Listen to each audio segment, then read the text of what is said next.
जगत जननी श्री जानकी मैया की जय। लक्ष्मण भरत शत्रुघ्न तीनों भैया की जय।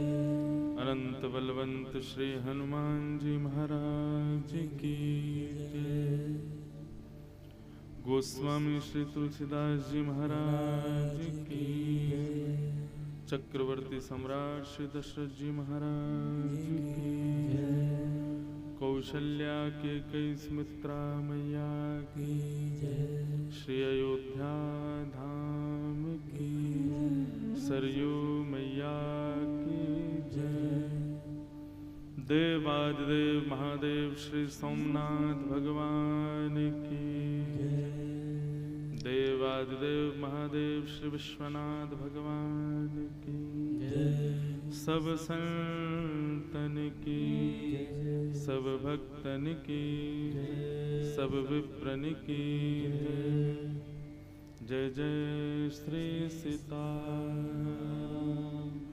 नमः पार्वती पतये हर हर महादेव। द्वारिकाधीश की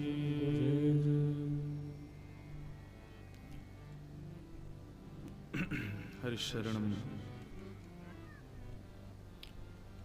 परम मंगल में प्रात अखिलेश्वर अकारण करुणा वरुणालय भक्त वांछा कल्पतरु तड़िद्वत विनिंदित पीतांबरधारी श्री बालकृष्ण लाल की वांगमयी शब्दमयी वाणीमयी प्रतिमूर्ति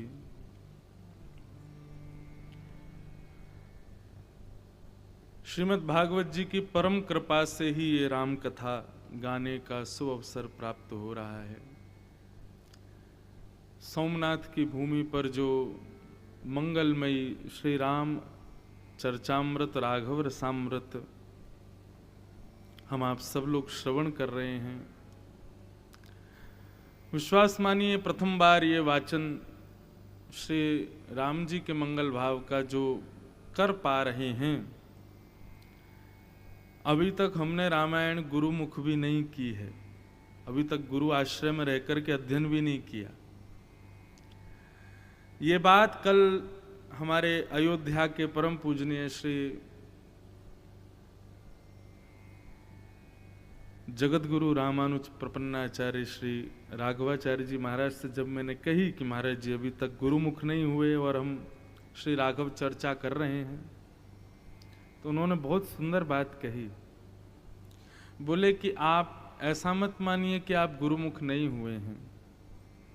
मैंने कहा तो? बोले 8 वर्षों से श्रीमद् भागवत जी ही आपकी गुरु बन करके आपको ये सब भाव बता रही थी।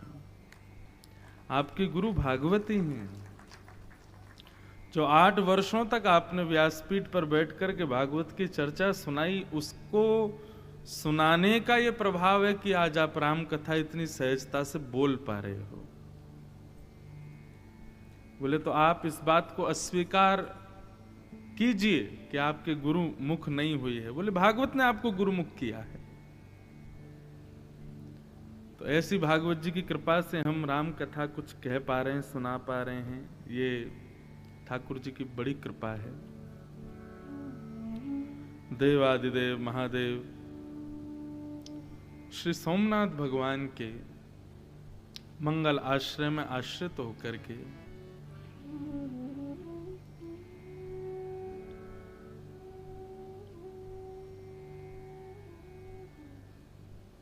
ये राघव रसामृत चर्चा हम आप सब लोग करने के लिए एकत्रित हुए हैं।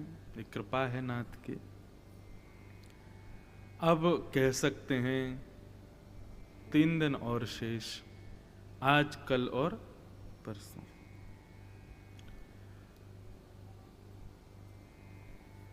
कल हम आप सब लोग श्री हनुमान जी के मंगल भाव का श्रवण कर रहे थे और उस मंगल भाव में किष्किंधा कांड में बाली सुग्रीव के सुंदर भाव को सुना। उसके बाद श्री हनुमान जी लंका को प्रस्थान कर गए। वो सब भाव सुने, अब आगे हम चलेंगे। उससे पहले दशकम धर्म लक्षणम, जो हमारा क्रम चल रहा है, धृति, क्षमा, दम, अस्तेयम, शौच, इंद्रिय निग्रह। अब आ जाता है धी।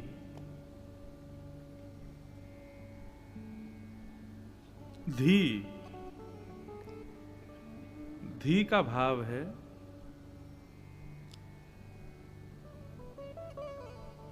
बुद्धि, विवेक। बहुत ध्यान से सुनिएगा। धी का तात्पर्य, अब चार लक्षण और बताएं। धी, विद्या, सत्यम और अक्रोध। अब यहां धी का तात्पर्य बुद्धि से किया गया, लेकिन जब अगला हम अंश सुनते हैं दशकम धर्म लक्षण का, तो अगला आता है विद्या। तो धी और विद्या ये भी समान लगती हैं, लेकिन ऐसा नहीं। धी और विद्या में अंतर है। धी का तात्पर्य विवेक से किया गया है। बहुत सावधानी से सुनिएगा। विद्यावान कई लोग होते हैं, ज्ञानवान कई लोग होते हैं, लेकिन उस ज्ञान को प्रैक्टिकली करना सबको नहीं आता। नॉलेज कई लोगों को होती है, जानकारी कई लोगों को होती है, लेकिन जब उस परिस्थिति का जब हम लोग सामना करते हैं, तब वो ज्ञान सब विस्मृत हो जाता है उनका। समझ रहे हैं ना बात को? कई लोग, आप लोग भी ऐसे किसी ना किसी व्यक्ति से टकराए होंगे जरूर अपने जीवन में, जिसको ज्ञान तो बहुत है, जिसको नॉलेज तो बहुत है, लेकिन जब करनी में आता है तब बिल्कुल शून्य हो जाता है, कुछ नहीं पता। जैसे इसमें सबसे बड़ा प्रमाण किसी और को ना लें, रावण ही था, बहुत ज्ञानी था। एक श्लोक हमने गाया, वो बड़ा प्रचलित हुआ कि रावण जो था संस्कृत का इतना अच्छा ज्ञाता था, उसके अंदर एक गुण था कि वो जब शंकर जी का दर्शन करने के लिए जाता था तो उसके मन में ये भाव रहता था, भैया गंधर्व जन लाइन में खड़े हैं, देवता जन लाइन में खड़े हैं दर्शन करने के, तो रावण बोलता मैं लाइन में लगूंगा, मैं प्रतीक्षा करूं शंकर जी के दर्शन के लिए। उसको प्रतीक्षा, बहुमान, अपमान उसी व्यक्ति का लगता है जिसका बहुमान की इच्छा बहुत ज्यादा होती है, मेरा सम्मान हो। वो रावण में भी वही गुण था। रावण को जाकर के अगर कहते कि महाराज शंकर जी अभी ध्यान में बैठे हैं, थोड़ा नित्य क्रम कर रहे हैं, तो रावण से सहन थोड़ी होता, तो इतनी देर में बैठूंगा। और फिर रही बात, महादेव जब दर्शन भी देते थे तो ध्यानस्थ होकर के देते थे, सब लोग वैसे ही प्रणाम कर जाओ, महादेव को नहीं पता होता कौन आया कौन गया। लेकिन रावण को यह रहता था कि इनको पता चलना चाहिए कि मैं आया हूं, ऐसे कैसे मेरे सामने आंख बंद करके बैठे रहेंगे। अच्छा एक बात बोलूं, ये स्वभाव कई मानवों का भी होता है। अरे हम गाड़ी से चल के काशी से हरिद्वार आए, वहां से फिर हम केदारनाथ आए, पैदल चढ़ के ऊपर आए, और यहां पर आकर के भी महादेव को छुए नहीं, उनका स्पर्श नहीं करें तो क्या फायदा। फिर महाराज जैक लगाएंगे, 2-4 जगह फोन करेंगे, पुजारी पंडा जी से बात करेंगे, तो हमारी पहचान वो एमएलए साहब से है, क्या करना। बोले शंकर जी का स्पर्श कराओ, इतनी दूर से आए बिना स्पर्श किए चले जाएंगे। सोमनाथ में तो विधान ही नहीं है स्पर्श का। अब महाराज ऐसा ही था रावण। हनुमान जी का स्वभाव देखा, पीछे खड़े रहते हैं, कोई जरूरत नहीं कि मुझे राम जी मैं उनके समीप जाऊं। सही बताएं तो भक्त का स्वभाव ऐसा हो, मैं उनको देखूं, ये विचार ना, उनकी दृष्टि मुझ पे पड़ जाए, बस वो देख लें, जहां भी हम खड़े वो देख ही रहे। अब शंकर जी के सामने जब जाता था तो उसको ये रहता था कि ये मेरी विद्वत्ता पर रीझ जाएं और रीझ करके अपनी आंखें खोल दें, और ये जितने लोग मेरे से आगे दर्शन में खड़े हैं ऐसा कुछ करूं कि मुझे धक्का भी ना देना पड़े और ये सब इधर उधर गिर पड़ जाएं, तो मैं अकेला ही रह जाऊं। तो ऐसी ऐसी स्तुति बना के लाता था कि महादेव को ना चाहते हुए भी आंखें खोलनी पड़ती थी।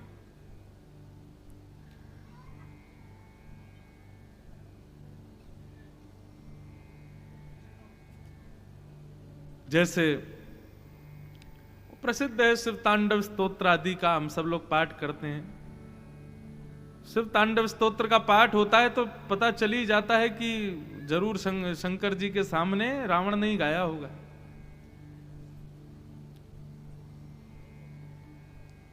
तो ऐसे ही महादेव के सन्मुख जब जाता तो गाता था, यस्यास्ते ड्राट ड्राट डुट डुट मम लम टम टटम टम टटम टम डम शम डुडम शम डुहि डुहि चकतम भूपके भूपनालम तैलम तैलम तो तैलम Kuku Kuku Kuku Quang कुखांग Quang कुखांग Quang ध्यायन्ते यस्य गान्ते वसति च सकलम पातुनो चंदचूड़। अब जैसे वो श्लोक गाता था, अब ये तो मैंने एक मुख से गाया, माइक पे गाया, तो भी जितने भी असावधान थे वो भी सावधान हो गए। सोचो, रावण जैसा विकराल व्यक्ति और अपने 10 मुख से जब प्रचंड सुर में गाता था, भाव स्वर में नहीं, प्रचंड सुर में गाता था, और 10 मुख से जब गाता था, तब क्या होता था? रावण के आगे जितने भी लोग खड़े इधर उधर, सब दर्शनार्थी जो घेरे बैठे थे शंकर जी को, सब इधर उधर गिर जाते थे। क्यों? कैलाश हिलने लगता था, चोटियां हिलती थी हिमालय की, बर्फ के पहाड़ बर्फ गिर देते थे नीचे, इतना भूचाल होता था, सब इधर उधर भाग जाते थे। तब महादेव बोलते, क्या हो रहा है भाई, हमारे ध्यान में भंग कौन डाल रहा है? इतने में ही महादेव के नेत्र खुलते तो सामने रावण को देखते। गुरुजी, हम आए हैं, प्रणाम।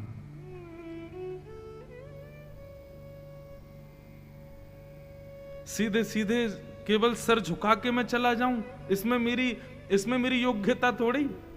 ऐसा था रावण। रावण ज्ञानी था, विवेकी नहीं था, बुद्धिमान नहीं था, या बुद्धिमान भी मान लो था, लेकिन विवेक ही नहीं था। बुद्धि का धी प्रयोग, शुद्ध प्रयोग करना नहीं जानता था। ज्ञान को कहां रखना चाहिए, किस भाव में उसका प्रयोग करना चाहिए, ये रावण को नहीं पता था। इसलिए यहां पर अब 7वां लक्षण जो आया है वो है धी, यानी कि विवेक। राम जी हमारे विवेकशील हैं, विवेकी हैं। कब कहां क्या निर्णय लेना है, कैसे लेना है, क्या करना है, इसकी परिपूर्ण जानकारी उनको है। धी विद्या सत्यम क्रोध दशकम धर्म लक्षणम। और राम जी की धी का दर्शन कितनी बार हम लोगों ने किया। वाल्मीकि रामायण में एक प्रसंग आता है कि जब विभीषण को लंका से बाहर कर दिया रावण ने, तो विभीषण राम जी की शरण में आया, और जैसे ही आकर के विभीषण ने राम जी की चरणों में प्रणाम किया, तो जितने भी बानर सेना के लोग थे, जब वो प्रणाम कर रहा था, सब राम जी को इशारा कर रहे थे, इसको स्वीकार नहीं करना है। विभीषण प्रणाम कर रहा था तो राम जी बोले, हम एक मीटिंग करके आते हैं, रुको विभीषण बैठो। विभीषण को बाहर बैठाया, सबको भीतर बुलाया, बड़े बड़े जितने भी बानर थे सबसे राम जी ने राय ली, बताओ क्या करना चाहिए। विभीषण आया, भैया शरण मांग रहा है, दें कि नहीं ना दें। सब ने प्रणाम करते हुए हाथ जोड़ करके राघव के चरणों में बस प्रार्थना की, नाथ आपकी जैसी योग्यता आपको लगे, आप सब जानते हो, अंतर्यामी हो। लेकिन सुग्रीव जो था वो तो अड़ गया, बोले नहीं राघव, मैं आपसे प्रार्थना करता हूं, इसको स्वीकार मत कीजिएगा। क्यों? रावण का भाई है, रक्त तो एक ही है, एक ही नगर में रहते हैं, एक जैसा ही प्रसाद पाते हैं, एक ही संतान है, एक ही कुल में रहते हैं, कुछ ना कुछ लक्षण तो इसमें रावण के होंगे। क्या पता रावण का कोई गुप्तचर हमारे अंदर की जानकारी लेने आया हो। नाथ, कृपा करके आपसे प्रार्थना है, इसको स्वीकार मत कीजिएगा।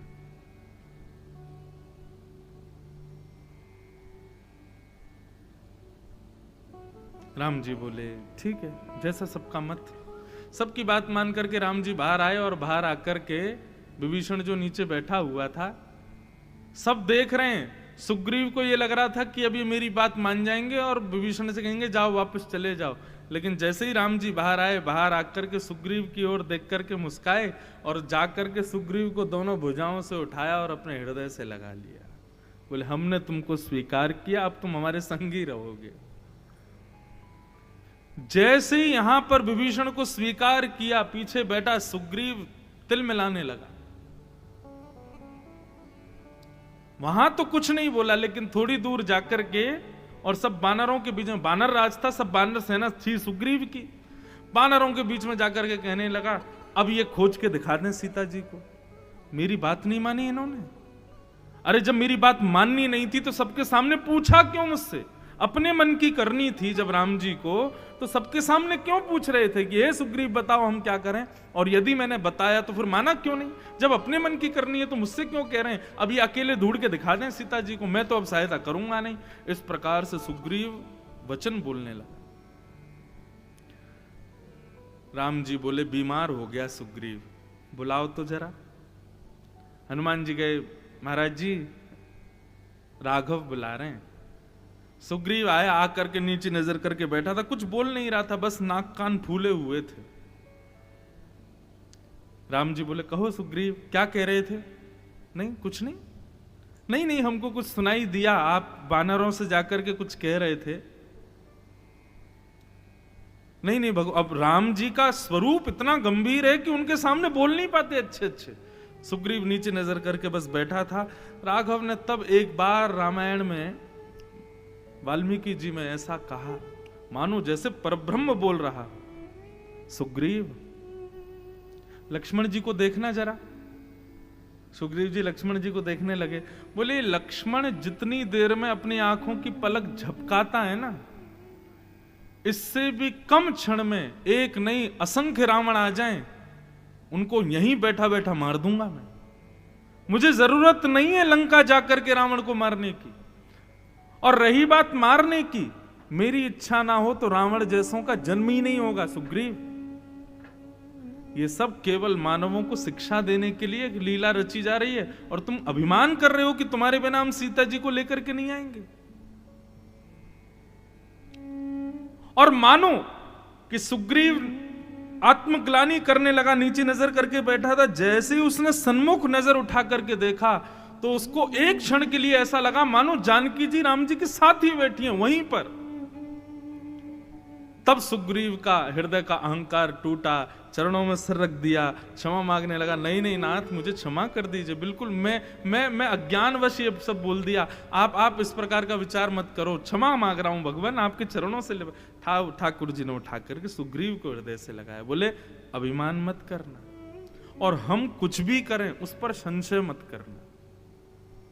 क्यों? क्योंकि राम जी धी। अगर विभीषण को शरण में नहीं लेते राम जी, विभीषण हिमालय पे चला जाता, लौट के लंका तो जाता नहीं, हिमालय पर चला जाता या कहीं जाकर के भजन करता, तो फिर रावण के भेद को कौन बताता कि रावण की मृत्यु कैसे होगी। राम जी हमारे धी हैं, विवेकी हैं, जानते हैं, परख लेते हैं कब कहां कैसे क्या करना है, इसके बारे में उनको जानकारी है। ऐसे राम जी को हम बारंबार प्रणाम करते हैं। ये राम जी का 7वां गुण है। क्या है 7वां गुण? धी। तो बंधुओं आजकल हम लोग क्या करते हैं, इसी चीज की होड़ में लगे हैं कि हमारे बच्चे कितने ज्ञानी हो जाएं, कितने ज्यादा नॉलेजेबल हो जाएं, कौन सी यूनिवर्सिटी में पढ़ते हैं, कितने अच्छे कॉलेजेस में जाते हैं, इस पर ज्यादा होड़ लगी है माता पिता की। एक घर में तो मैं गया कहीं शहर में, वहां के माता पिता बड़े चिंतित मेरे से कहे महाराज जी राधा रमन जी बिहारी जी से प्रार्थना करूं। मैंने क्या? उनका 6 साल का बालक 5 साल का बालक है, पहली बार स्कूल जाना है उसको। बोले इसका एक स्कूल है उसमें एडमिशन नहीं हो रहा। मैंने कहा उसमें नहीं हो रहा तो किसी और में करो। नहीं नहीं महाराज जी, उसी स्कूल में ही पढ़ाना है। मैंने कहा क्यों, उसमें क्यों पढ़ाना है? अरे आपको पता नहीं, उसकी एडमिशन फीस ही, उसका प्रवेश फीस ही इतनी लाख की है और उसमें इतने करोड़पतियों के बच्चे पढ़ते हैं, आदि आदि, ये होता है ये वो होता है। मैंने कहा भाई विद्या ही तो लेनी है, किसी श्रेष्ठ स्कूल में कहीं भी भेज दो, जरूरी थोड़ी वो। नहीं नहीं महाराज जी भेजना तो वहीं, 4 जगह लोग पूछते हैं कहां पढ़ रहा है तो बताने में अच्छा लगता है वहां पढ़ रहा है।